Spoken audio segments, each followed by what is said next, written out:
बता दें महाराष्ट्र में जो कुछ भी हुआ, बदलापुर में जिस तरीके से 2 मासूम बच्चियों के साथ हैवानियत की गई, उसके बाद बड़ा एक्शन किया गया। यहाँ पर महाराष्ट्र एजुकेशन मिनिस्ट्री द्वारा आपको बता दें एक पैनिक बटन, सभी स्कूल्स में एक पैनिक बटन होगा, उसकी घोषणा की गई है। इस बीच आपको बता दें बदलापुर के स्कूल में बच्चियों संग जो यौन उत्पीड़न की घटना सामने आई थी, उसमें फैक्ट फाइंडिंग टीम ने रिपोर्ट सौंपी है और बढ़ते बवाल के बीच महाराष्ट्र सरकार पूरी तरीके से हरकत में दिख रही है। इंसिडेंट गुड़गांव बदलापुर में हुआ था, उसके बारे में मुंबई रीजन के जो डेप्यूटी डायरेक्टर है उनके नेतृत्व में एक समिति बनाई गई थी। उसको एडवाइजर बाल हक समिति की जो महाराष्ट्र की अध्यक्ष है सुशीबेन शाह, वो उसकी मार्गदर्शक थी और उसके मार्गदर्शन में ये सब इंक्वायरी की गई। गृह मंत्रालय को जो सजेशन जाने हैं हमारे डिपार्टमेंट की तरफ से, वो इसके बेसिस पे सिर्फ गुड़गांव बदलापुर के बारे में दी जाएगी और जो हमारे महाराष्ट्र के बारे में जो है उसमें वो जॉइंट है, उसमें महिला बाल कल्याण विभाग है, पुलिस डिपार्टमेंट है और एजुकेशन डिपार्टमेंट है। इस सबको इकट्ठा लेके ये सजेशंस बनेगी। लेकिन जैसे हमने सीसीटीवी लगाए वैसे पैनिक बटन भी स्कूल में हो सकता है। तो यहाँ पर दीपक केसरकर एजुकेशन मिनिस्टर, उनके द्वारा साफ तौर पर कहा जा रहा था कि जिस तरीके से स्कूलों में सीसीटीवी की पहल की गई, सीसीटीवी लगाया जा रहा है, उसी तरीके से पैनिक बटन भी लगाया जाएगी। हमारी सहयोगी सृष्टि इस वक्त हमारे साथ जुड़ गई। सृष्टि, एक घटना के बाद सरकार जो है हरकत में दिखी, सीसीटीवी कैमरेज लगाए गए, वो हमने पहले देखा और किस हिसाब से वो काम आगे चल रहा है धरातल पर वो देखने वाली बात होगी। हालांकि दूसरी बड़ी बात यहाँ पर यह जो फैक्ट फाइंडिंग रिपोर्ट में अगर देखा जाए तो पैनिक बटन लगाने की बात की जा रही है। सभी स्कूल हैं उसमें पैनिक बटन लगाया जाएगा, किस तरीके से ये काम करेगा उस पर आप जानकारी चाहेंगे?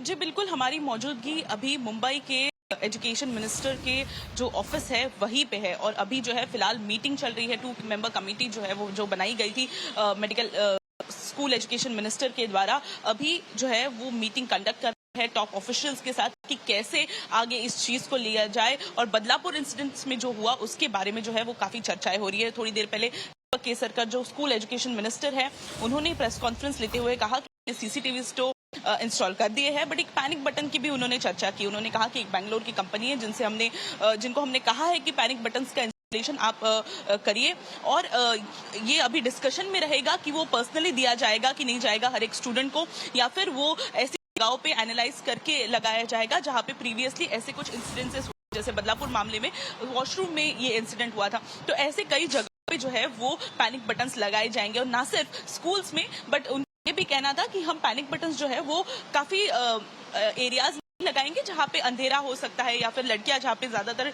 रात को ट्रैवल करती है, ऐसी जगहों पे भी उनका लॉन्ग टर्म गोल है। तो पैनिक बटन के बारे में काफी अच्छा हुई। हालांकि अभी जो है महत्वपूर्ण मुद्दा ये है कि जो 2 मेंबर कमेटी ने जो अपना डिटेल रिपोर्ट सबमिट किया है दीपक केसरकर को, अभी उसके ऊपर जो है वो काफी चर्चाएं हो रही है इसी दफ्तर में जहां पे हमारी मौजूदगी है। और थोड़ी ही देर बाद दीपक केसरकर है वो खुद सामने आएंगे और जो उनकी चर्चा हुई उसके ऊपर खुलासा करेंगे। उनके बाद जो है वो इसी के ऊपर डिटेल जीआर निकाला जाएगा। तो हम देख सकते हैं कि सरकार काफी हरकत में आ चुकी है, तुरंत जीआर निकाल रही है, तुरंत एक्शंस ले रही है। पर वही एक जो है वो सवाल बना रहता है कि क्यों इन्होंने ये सारी चीजें पहले नहीं की। ऐसा नहीं है कि पॉक्सको के अंडर जो है पहले ऐसे हादसे हुए नहीं है या फिर स्कूल्स में ऐसे हादसे हुए नहीं, जस्ट पब्लिक आउटरीच काफी ज्यादा था, इसी की वजह से अभी जो है वो सरकार की हरकत में है।